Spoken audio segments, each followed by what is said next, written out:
What's up, Hoop Reporters? It's your boy Manny here. I'm so excited to be able to bring you episode number 8 of the NAIA Women's Hoop Report podcast. I got another coach's interview here. Quick break from all the conference previews and all that kind of stuff as we get ready to talk to head coach of University of Tennessee Southern, Coach Ross James. Coach, thank you so much for coming on and being another one of our line of hopefully growing guests in the future.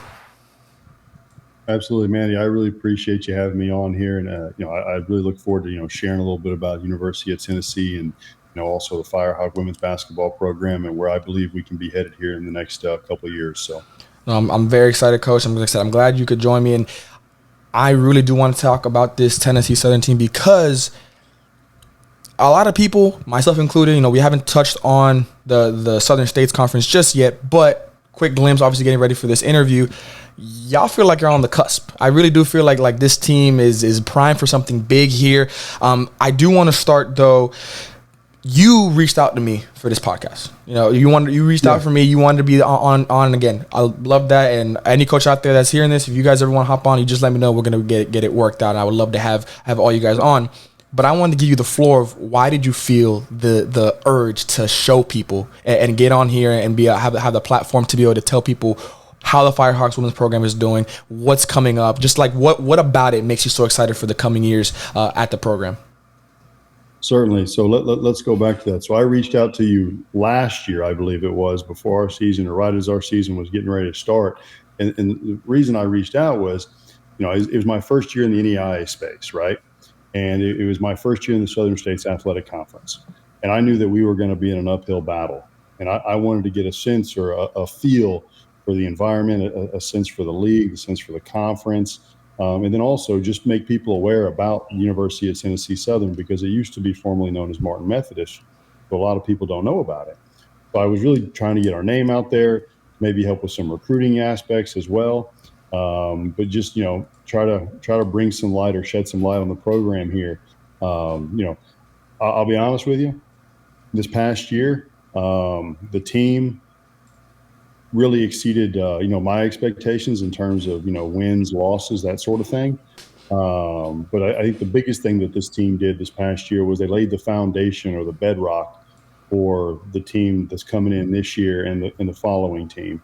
And that's something that I was really proud of, that those seniors that graduated this past year, I know we'll get into each of them individually, but I thought they all did a hell of a job doing the right things and being sacrificing for the betterment of the program going into their last year. So I do really appreciate because you're going to be the third coach that we've had on so far, and first coach Chris Nelson, Bethel, one of the top programs in the NAIA. Everybody knows who they are. Then we had Coach Markel Cox from UHSP, rebuilding another team that was kind of he took over going into his second year, I believe, last year. This might be actually his second year.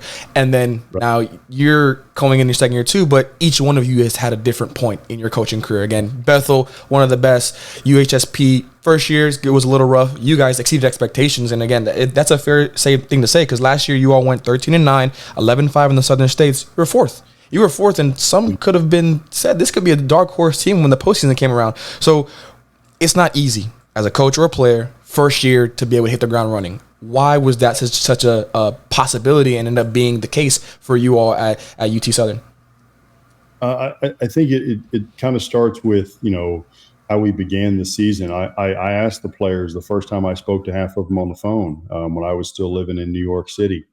I asked them, I said, how do you guys want to play? What's the style? Because I know the style that I want to play.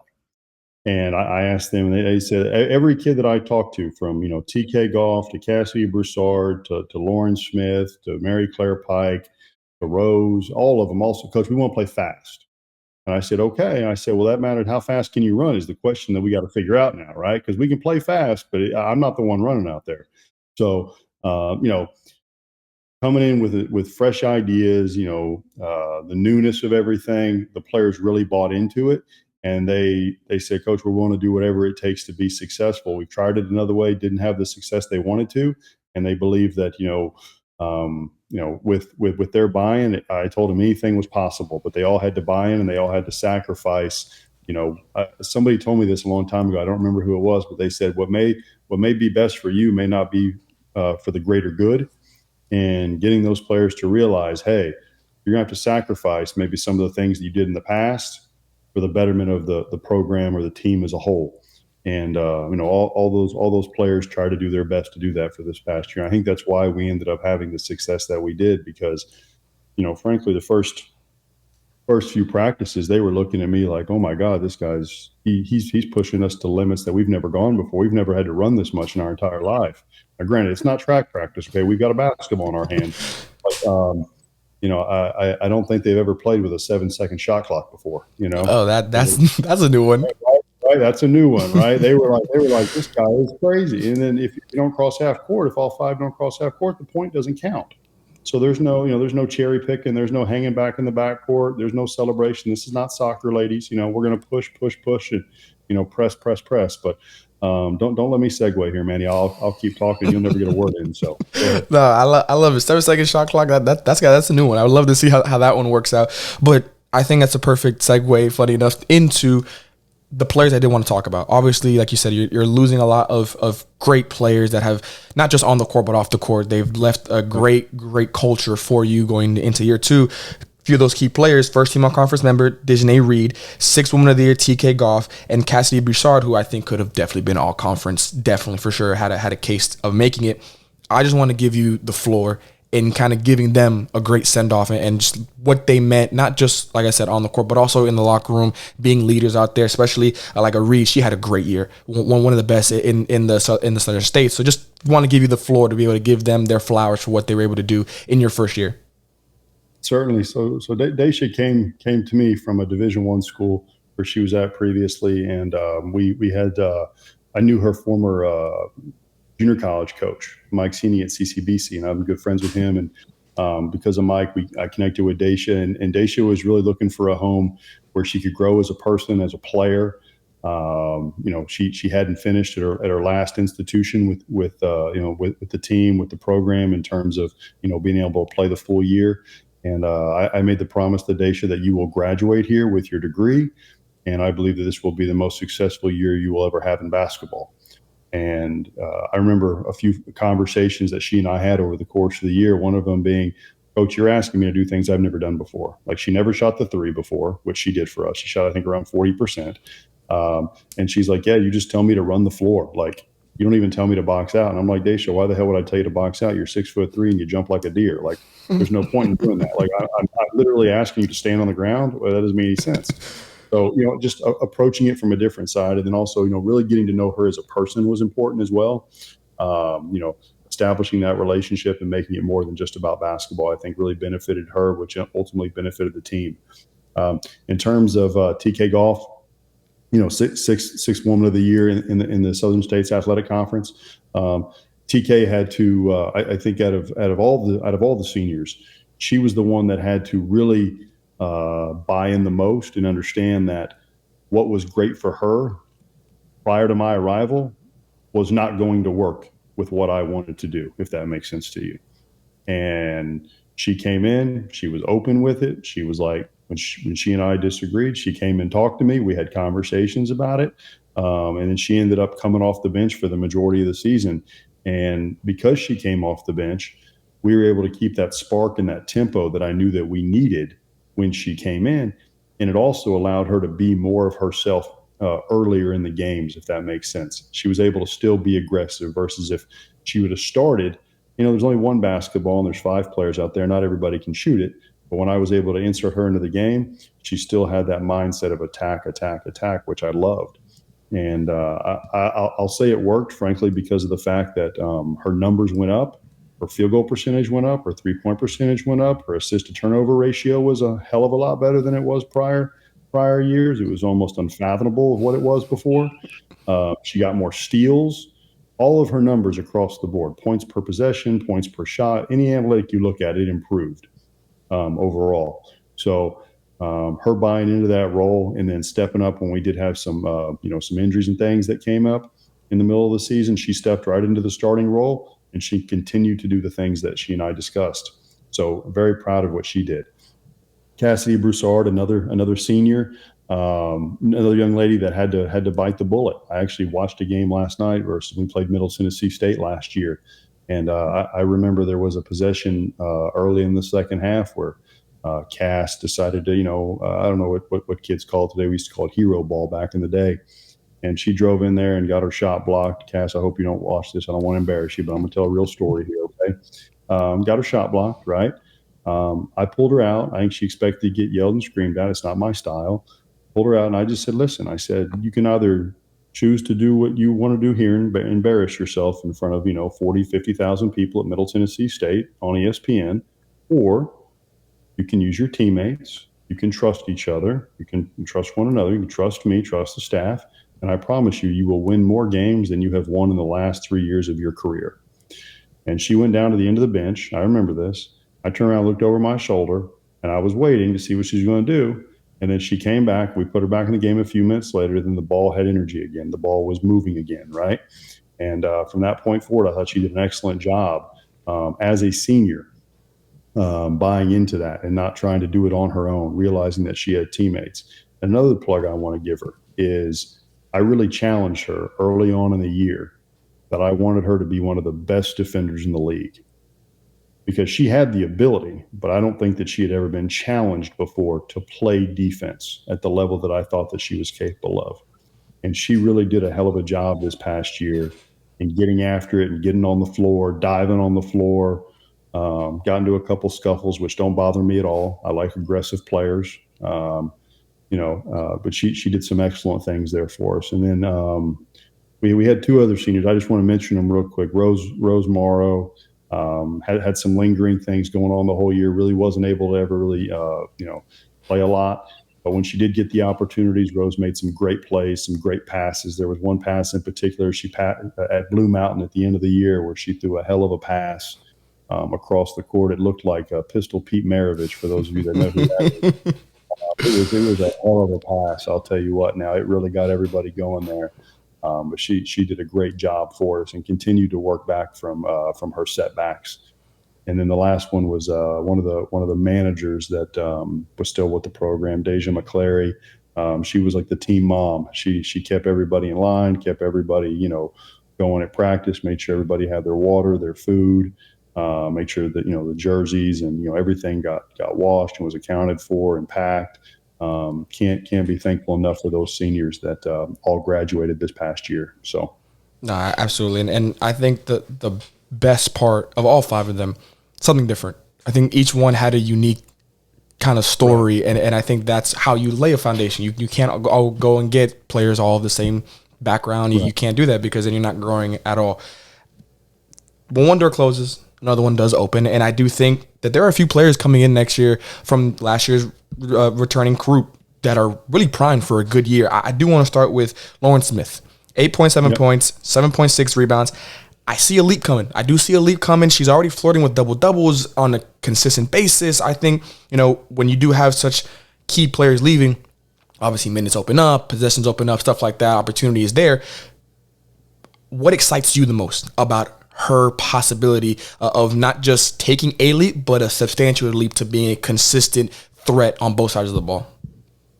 Yeah, so with Lauren, I think the first thing you have to start with is just, her length and her athleticism. She's like 6'2" wingspan, really long, rangy. She played at one point. She was playing the 3, the 4, and the 5 for us. She can play at almost any position out there on the perimeter, and then obviously inside. One of the areas that I really liked about Lauren is how aggressive she is. Now, I will say this. I would love for her to pick those spots a little better, because she did, I think, let it in fouls, or maybe she was in the top 2 in fouls. But then again, I would rather have a player that goes a little harder and does pick up those fouls on occasion than somebody who doesn't, right? Yeah. But she's very aggressive on the defensive boards. Love that about her. Love how aggressive she is defensively on the ball as well.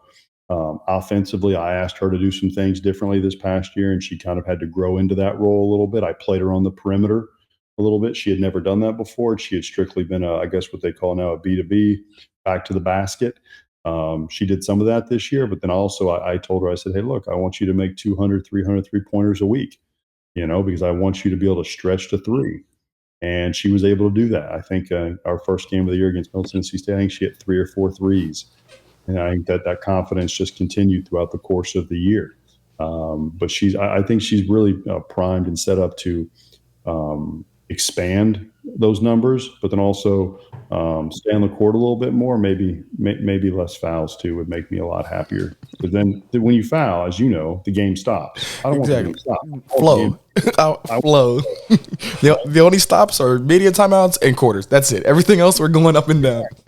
I think I'm the only I called the fewest timeouts in the entire league at any coach. So I don't want to stop the game. I want the game to go like this. I want to keep it going. Anyways. No, I could definitely see that. That sounds like a lot of fun to play in. Two other ladies, though, that I do think are – I'm giving them Batgirl, Supergirl. That's the combo I see from them because I think they could really be a spearhead of your team next year. First, Batgirl, or her normal name, Siki Vasquez, second team member. Her stat line longer than the Chick-fil-A line in the middle of lunch hour. It was crazy. 8.6 points, 4.7 rebounds, 6.8 assists, 2.4 steals while shooting an efficient 43 from the field and even 33 from the three ball. I gave her Batgirl because she seems like the utility player. Like whatever we needed, she just happened to be that person and consistently, and not just one possession here, one possession there, multiple possessions in a row. How is she able to do that? That's my question. Like, how is her impact so felt on so many different parts of the game throughout not just one game, but a whole season? You know, Silky, and you said Silky, she goes by Silky Vasquez. Hell of a player, hell of a person, you know.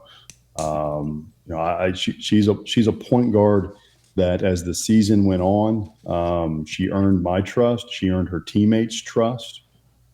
She was a player that huddled the team every single time there was a dead ball, anytime there was a baseline out of bounds, a sideline. If something went wrong, she was the first one to pull them in together and be like, hey, we're going to fix this. We're going to get it done. I think it's funny that you mentioned the Chick-fil-A thing, right? She can't stand Chick-fil-A. That's really? her least favorite. Wow, yeah. That might be a hot take. I like Chick-fil-A. I thought it was really funny because if she watches this, she's going to laugh like hell because I really like Chick-fil-A after games, and she's always like, "Coach, not Chick-fil-A again, please." That might be a hot take. Wow. All right. But she's she's a player, as you said. She does a little bit of everything. You know, one of the things that I think that she did really well this past year, and I expect it to continue, is she's got unbelievable vision. Some of the passes that she throws in transition or even in half court, they're special. Like she hits people sometimes and they don't see it coming, and she hits them right between the eyes. And I tell the players, guys, keep your head in a swivel when she's got the ball because she's going to get it to you if you're open. And she's a very unselfish player as well. As you mentioned, she shot about 33% from three. I'd love to see her put up a couple more if possible this year, because I think people are really going to, maybe play off her a little bit now they've seen her for a year. But again, does a little bit of everything, gets steals, rebounds, mixes it up, is not afraid of contact, will play through some bumps and bruises, which I really respect. And then also, like all the other players we talked about, does a great job in the classroom as well. I was a point guard when I played. And so okay. I do have two. Again, whenever we do these things, sometimes the questions just come to me. I'm curious for all the young hoopers out there, or even players who are in their own situations right now at this level, to be a first-year coach and to be a point guard trying to gain the trust of that coach. Talk a little bit about that behind the scenes, because it's not easy. Obviously it's hard. What was it? What was the process? How long did it take? Because from the sounds of it, I would have loved to play for you as well as a point guard, because I used to always hate coaches that said, you can't make that pass. Well, no, that's the right pass. They have to be ready for it. So you I can see that you had the right mindset with her, but just talk about the process that it took for you for you and her to trust each other, honestly, on that court. Yeah. So it comes down to a couple of different things. I got to give you some history here. Okay.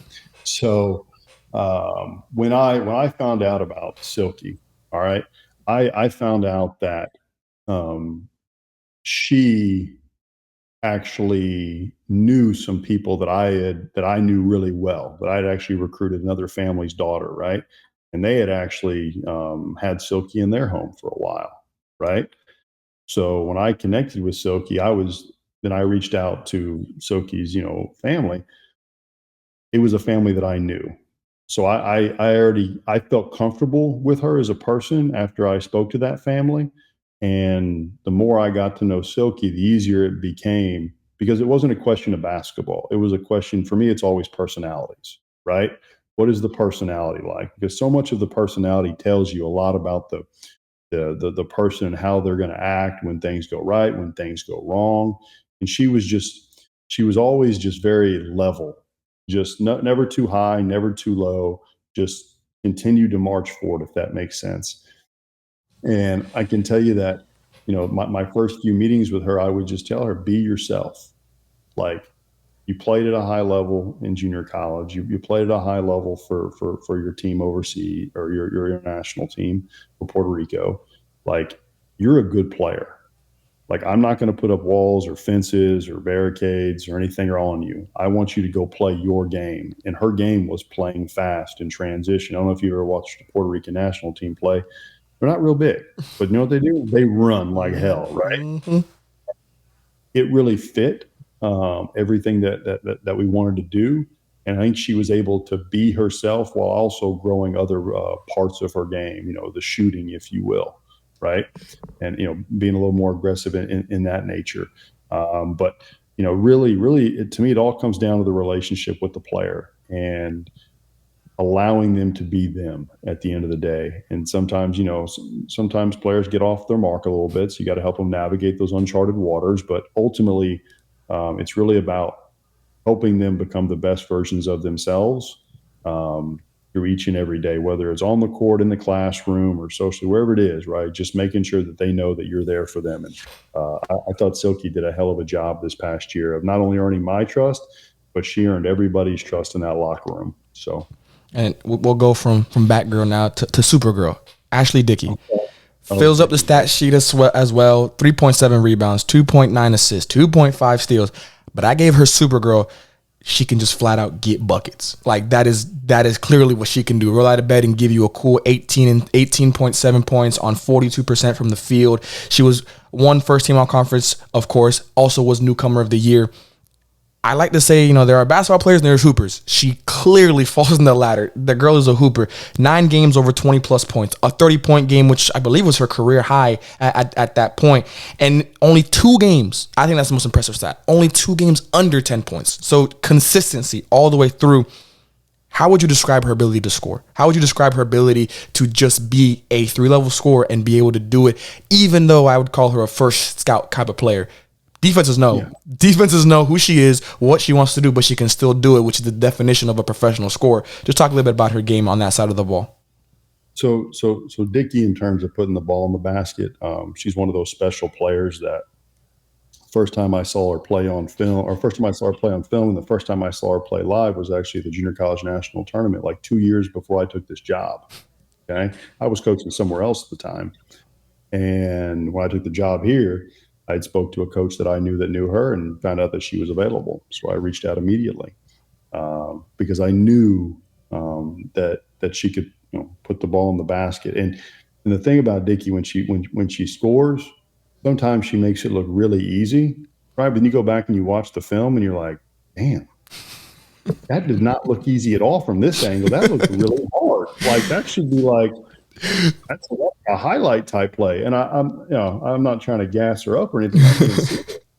But she has that determination and that will that she is going to find a way to get the ball in the basket for her team, regardless of the circumstance. She runs the floor really hard. And then it helps when you play with a player like Silky, who can, give it to you up the floor quickly. And developing that synergy with her teammates, I think also really helped them putting the ball in the basket too. And then as efficient as she was this past year, shooting 42%, I think is what she said. I think that was pretty good for her, maybe one of her highest productions in terms of efficiency. So I think that came down to taking higher percentage shots and eliminating some of the lower percentage shots. I'm sure you probably know what I'm talking about, but getting them to understand that it makes a difference. It really does at the end of the day. And my expectation for her is, continue to put the ball in the basket, continue to be aggressive, get to the rim, and one of the things I'll share this, and this isn't a knock on her, it's something that really irritated me this past year. Is she led the conference in scoring, right? Mm-hmm. I don't believe she was top 10 in the conference in free throw attempts, which is a joke to me. Like, how the hell you got a kid scoring 18 points a game that gets to the rim at will? That is a crazy stat. To almost have 20 and you're not even probably getting more than 5 free throw attempts. Right, you're not getting to the rim. Or no, you're not getting to the free throw line. And I remember we played a team, I won't say who it is, and they didn't have one kid, I don't think, that ever touched the paint with the ball, and they would shoot like 40 free throws a game. And I'm like, well, this doesn't make any sense to me. Like, what are we doing here? So, maybe see some of my players get rewarded a little bit more for being able to get to the basket. I'd appreciate that, frankly, because to me there's a difference, and you'll get this because you played. Get to the basket and score, right? And then getting to the basket, getting fouled and scored are two different things. Especially in women's basketball, that's momentum right there. Exactly. And then, I always tell officials, like, hey, like, at least prove that they can make the layup first before you bail them out. Like, at least, please, like, let's just see if they can make it. Because if they're missing bunnies and they're getting bumped a little bit, like, that's no. You can't reward it. Can't reward it. No, yeah. So, but anyways, back to Dickie. Really good player. Aggressive. Good person as well. Does well in the classroom. Good teammate. I'm looking forward to big things from her this upcoming year. You and me both. I'm excited. Even just now, I'm more excited now after the talk we just had about her. But before we go fully into the coming season, we do have to talk about how last year ended. Like I said, you all finished 4th in the conference. You win your playoff opener, a close one against Bruton Parker, a very, very solid team. Then you drop against a red-hot Blue Mountain Christian team. Like they caught fire at the right time and just rode that wave, and you got to give them all the credit in the world. What do you think your team learned from that experience, as well as the people who are coming back next year? What do you think they learned from having a great season and then it just falling short against a team who just was more momentum at that time? Because I do think it was 2 teams that were playing great. One had to lose, one had to win. But just talk about what you think your team experienced and learned from last year's run. So I think one of the first things they learned, especially the seniors, right, that were there in that moment, they had never played on the second day of the conference tournament. They had only played in what's called the play-in game, the first day, played and gone home, right? Oh, yeah, that's definitely different. We didn't have to play the play-in game last year because we finished in the top 4, tied for second place, right? Mm-hmm. We can get more into those numbers later too if you'd like. But so we get there, right? We play Bruton Parker, really good program. All the respect in the world for Steve. He's doing a hell of a job over there. That game could have gone either way. We play them, we win, right? And now we've got to turn around and play the next day. Well, the program hasn't done that. None of these players have done that in this conference. Not one. Okay, I hadn't even coached, right? So I didn't know what it was like either. New environment, new facility, new court. The whole thing was completely different than any game that we had played in the regular season. So I think the one thing they learned is the preparation piece. How do you prepare for that second game, right? Everything we did for the first game was pretty similar to what we had done for everything else. But then to turn around the very next day and play a completely different opponent. You go from Bruton Parker that plays like us, wants to get up and down, to a Blue Mountain that really wanted to grind the game out, right? And play it at a slower pace, right? And, they did a hell of a job and they executed their game plan really well. So I would say the biggest piece is the preparation. And then also, learning that you all got to be ready to play 1 through 10, 1 through 11, right? If somebody's not making their shots, we got to have next man up or next woman up mentality, right? We got to have a little bit more of that, a little bit more hunger, if you will. That's what I would say.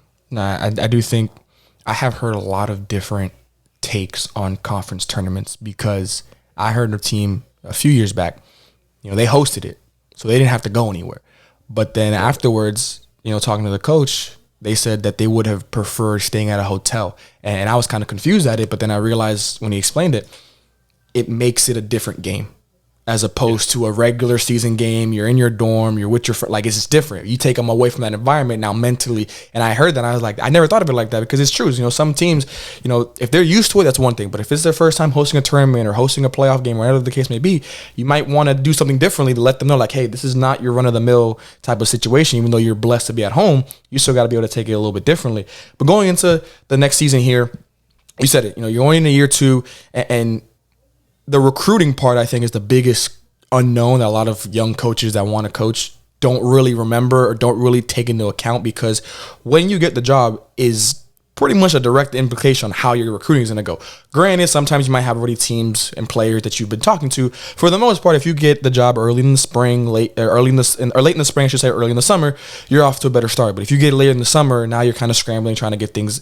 What has your recruiting process been like? Going to year 2 now, you probably have a little bit more of an understanding with it. Just kind of walk people through that aspect of coaching and, again, taking over at a college level.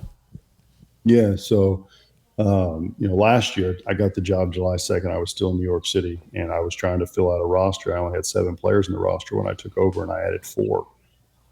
So that was obviously difficult, only playing with about 11 players for most of the season. But then having this entire year to really establish the recruiting, if you will, right? And one of the big pieces that I knew taking over this program, and it's very similar to what I did at Mary Baldwin in Virginia about 7-8 years ago, was you gotta start local. You gotta try to keep as many local kids within 2-3 hours of you. You got to get them on campus, and you got to try to get them here, because if you get local players, local talent, you can get them here. Well, then you'll have fans in the stands, and people will come to your games, right? My entire team is from Alaska. Well, then nobody's going to be at the damn game. Okay, I'm sorry. I have nothing against Alaska, but Nothing against Alaska. You've got to get players from this area, and that was one of the things that I had told the administration when I took the job. I looked at the roster. I'm like, we got to recruit Tennessee a little harder. I think that's one of the biggest pieces. I don't remember what the percentage is, but I think we're over 70 or 75% of the roster is now from the Tennessee, from the state of Tennessee, and it's all within 3 hours, which is good, because now we're starting to develop those relationships with high school coaches again, junior college coaches. Heck, there's a high school, I'm not going to say which one, but it's about 5 miles up the road here. And that high school coach told me that they hadn't seen a UT Southern women's basketball coach in that gym in over a decade, which makes no sense to me. How do you do that, right? So getting out there, meeting those people is essential, right? Because that starts the relationship, just like with your players. Like, you got to have relationships with these different coaches, high school coaches. AAU plays a bigger part than it did 15, 20 years ago now. So you got to know your AAU guys as well. Coaches, your junior college coaches, as I mentioned before, and then just trying to figure out what your footprint is here. I think our footprint is Middle Tennessee and West Tennessee, and then parts of Alabama as well.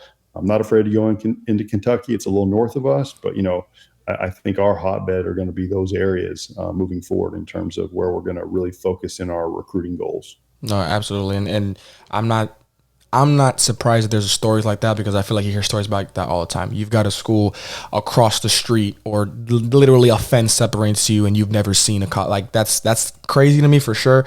And I hope a lot of coaches, not just NAIA, but all levels, understand like, hey, just take that 5-minute drive. You never know what you might find in that gym, or what that could lead to in the future overall.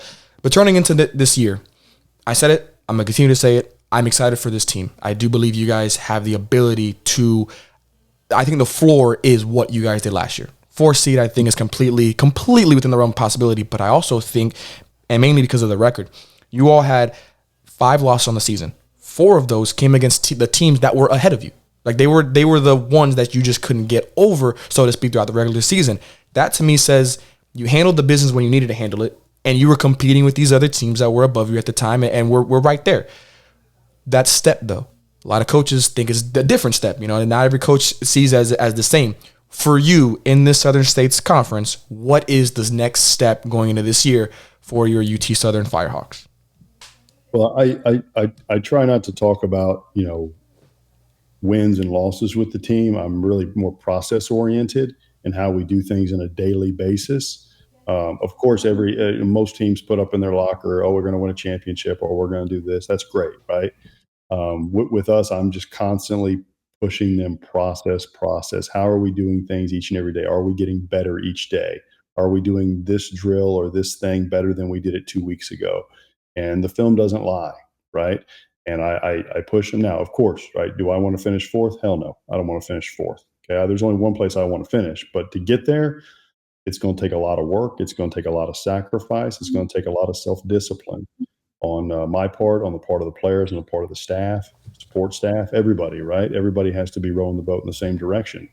And I believe that we have the talent, we have the players to do it. But now it's just, can we do those little things right at the end of the day, right? If we're talking about basketball specifically, are we hunting down those defensive rebounds, right?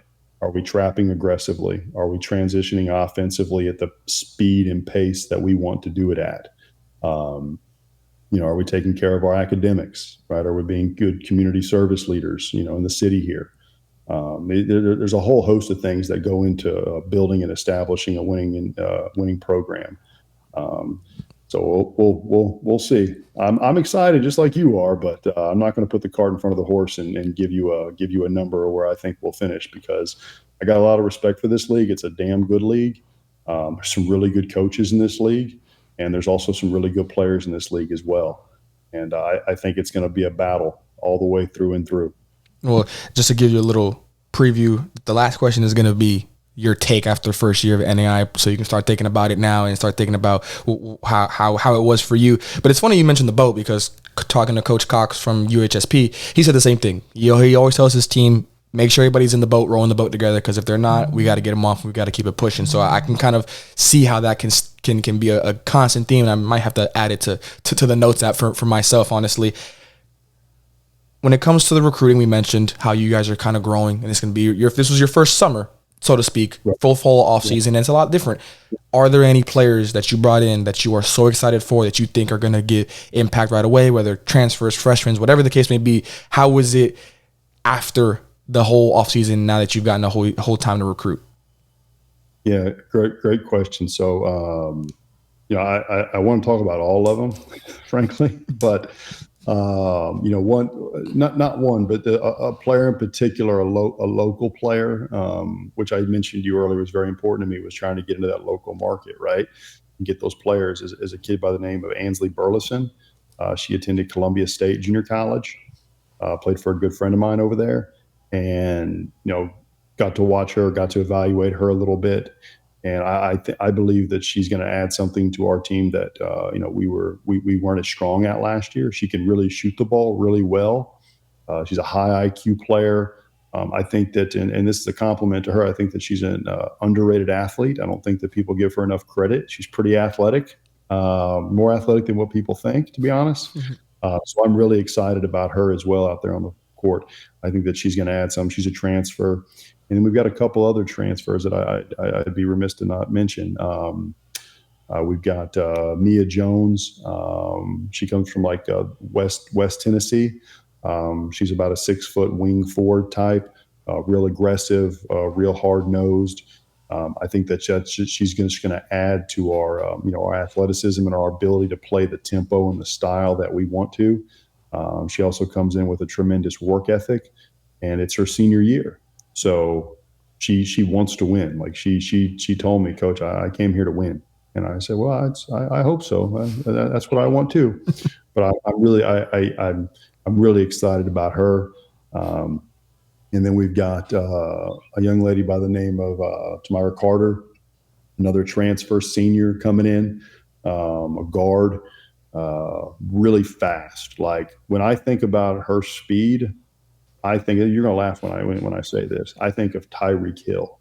Like, wow. This kid is fast, which I love. Now if she pulls out the peace sign in the middle of a game, I'm gonna laugh. I'm gonna laugh. She might. She's already challenged me to a race, and I told her there's no way in hell am I racing you.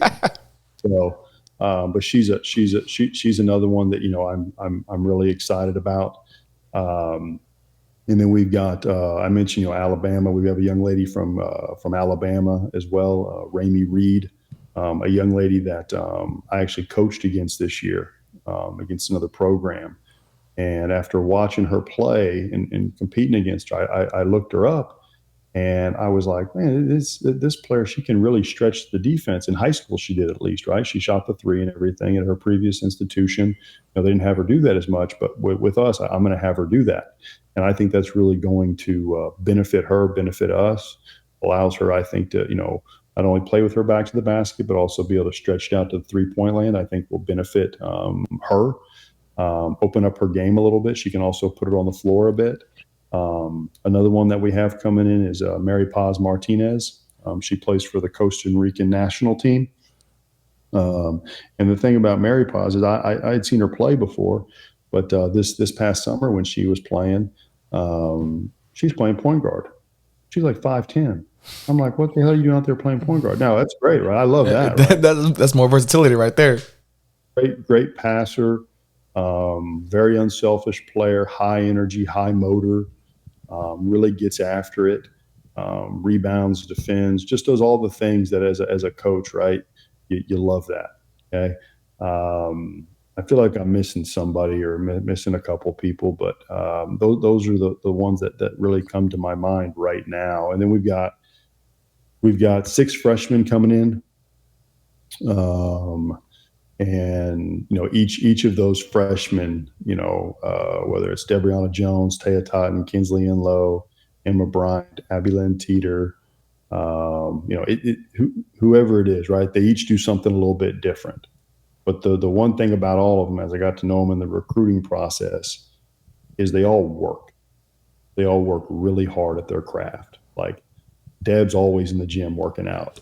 Taya may not be in the gym, but I know all summer she's been gardening outside. But she also so she's outside. She got a little tan going on, right? Kinsley's always in the gym getting up shots, right? Emma Bryant's always in the gym getting up shots. Abby Lynn Teeter's coming back from a little bit of a setback, but she's always in the gym getting up shots, right? Making herself better. So I'm excited about each and every one of the players.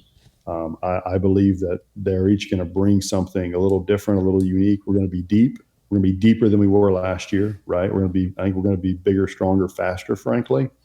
But again, it comes back to, are we able to, take care of the small details? Are we able to, come together as a team in a short amount of time before our season starts and, play the best basketball that we can?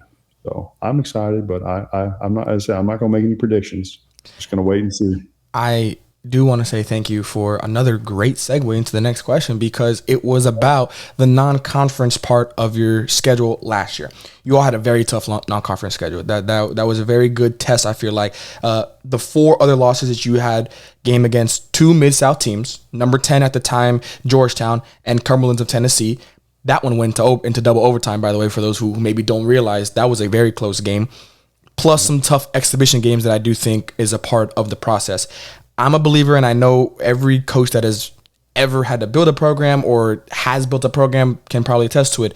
The non-conference schedule is a telling of a coach and where they are in their own process. I think even the team that don't have a great non-conference schedule, they did that on purpose. You got to get tested by the best. You got to be able to go out of your comfort zone, and maybe it doesn't go the way you want it to, but when you look back at it in five years down the road, I'm glad I did that because it prepared us for the future.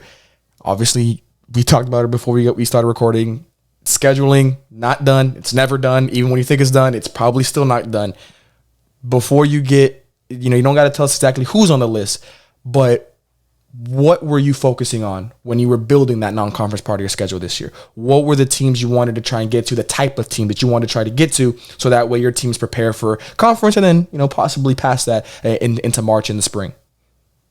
So it all comes down to like our style of play, right? I want to play teams that play our style, but I think are going to be a really good challenge for us, or even they've been really good. So a coach in a program that I have a lot of respect for is Mark Campbell at Union, right, in Tennessee. They're always top 15 in the nation in Division II basketball, and they run and gun. Like they're Division I schools that will not schedule him.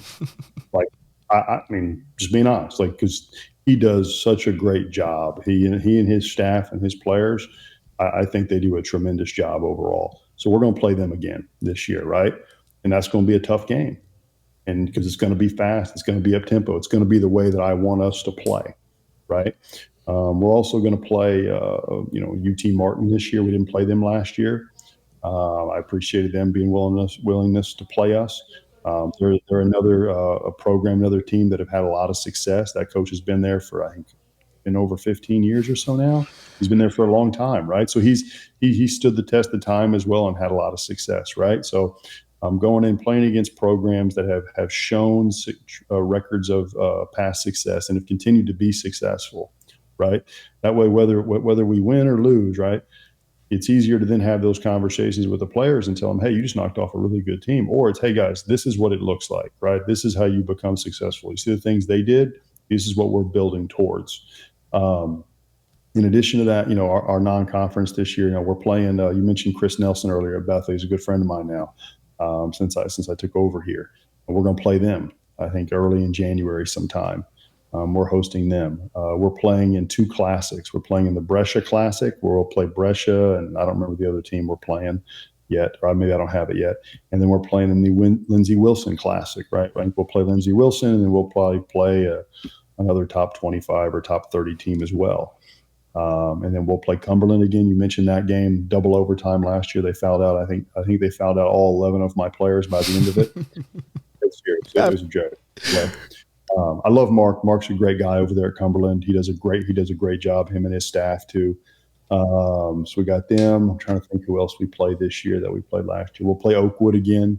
Ronnie does a great job with his program too. I'm trying to think who else would be non-conference. Working on a game with Stillman, trying to get them on the schedule. They owe us a return game, so waiting to hear back from Harold on that one right now. But overall, we're gonna go out. I'm gonna try and schedule, the best teams I can, right? Because I want our players to play against better competition, because that's the only way you get better ultimately. Iron sharpens iron, right?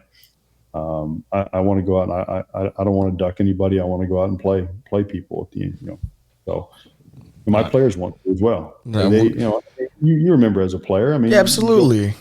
You're most likely going to win. It's not. It's hard. It's hard to get up for those games, even though you got to. But I love sounding. It sounds like you guys have a team full of chimneys. All y'all want to smoke, and I love it. I'm all here for it, and let's rock it. The last question I'll ask you is like I mentioned earlier. That was last year was your first test of the NAIA. And now when we're recording this, the school's here. School years is here. It's pretty much right around the corner if it's not already. I have athletes on campus. What is your take now of the NAIA? Well, what is it?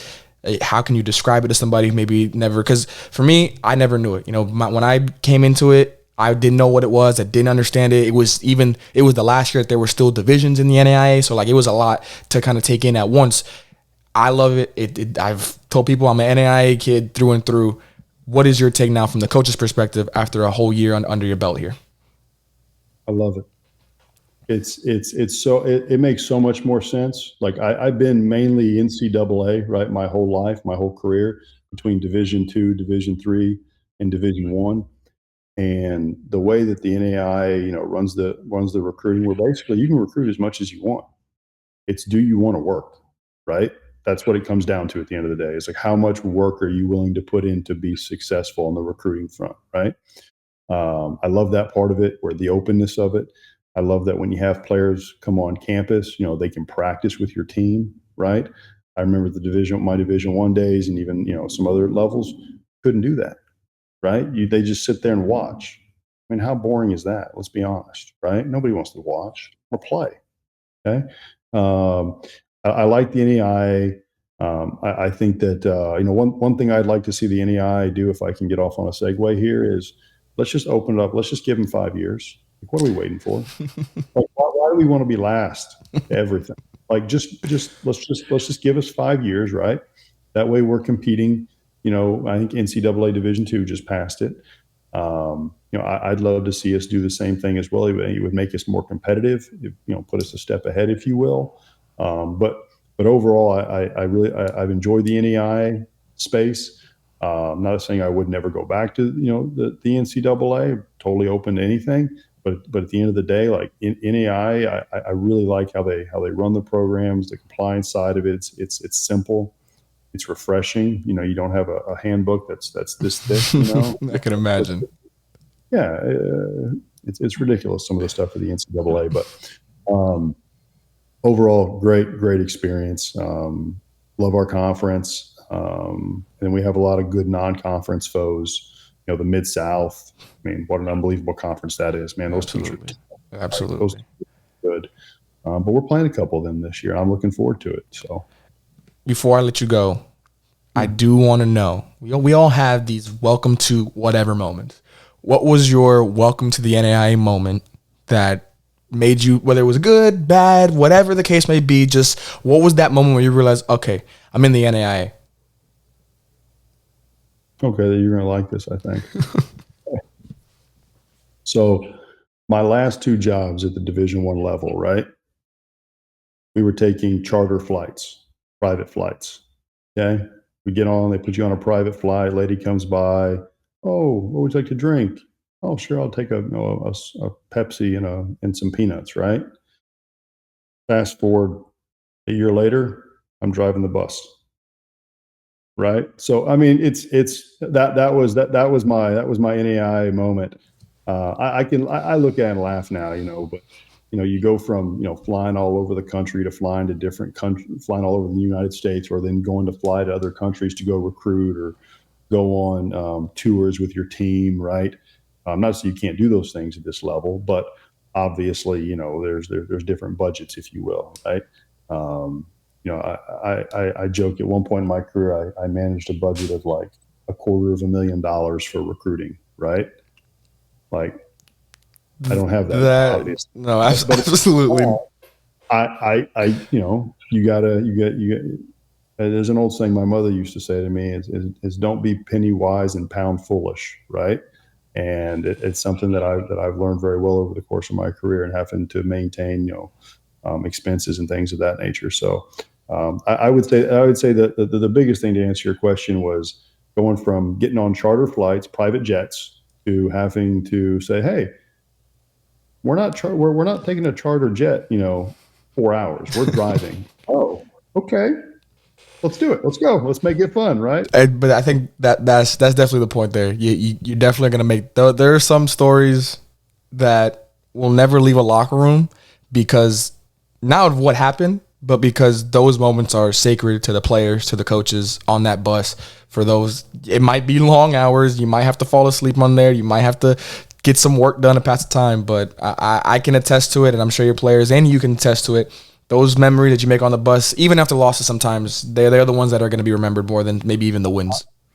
I'll tell you this. I had actually planned and fundraised to have us fly down this year to go to Loyola, right? Because last year we took the bus down there. It was like 7.5 hours. I got our conference schedule. I can't do that anymore. They had me going to Mississippi first. How the hell am I going to fly to Mississippi, then fly to Loyola? Yeah, we're going to leave out of Nashville and just get right there and be there in less than an hour and 20 minutes. And then I don't know what the great part was. Last year when we got back from Loyola, we got back at like, God, it was so late. Oh yeah, did those be the crazy ones? I was thinking, man, the kids are going to get back that day after the game. They're going to have the whole Sunday. The professors and the administrators aren't going to be upset because kids are not showing up on time. This is going to be wonderful. I get the conference schedule. No, of course not. You're going to go take the 2 longest trips in the same weekend. Wonderful. No, I do want to give a shout out to the professors because that is probably my biggest NAIA moment. The professors at almost every NAIA institution, probably all of them, they're very understanding and they support all the student athletes and stuff. So I definitely wanted to give them their, because it's not easy on them when you've got athletes coming in at all random times throughout the season and the classes and stuff. But Coach, thank you so much for your time. It was, again, I was high on your team coming in.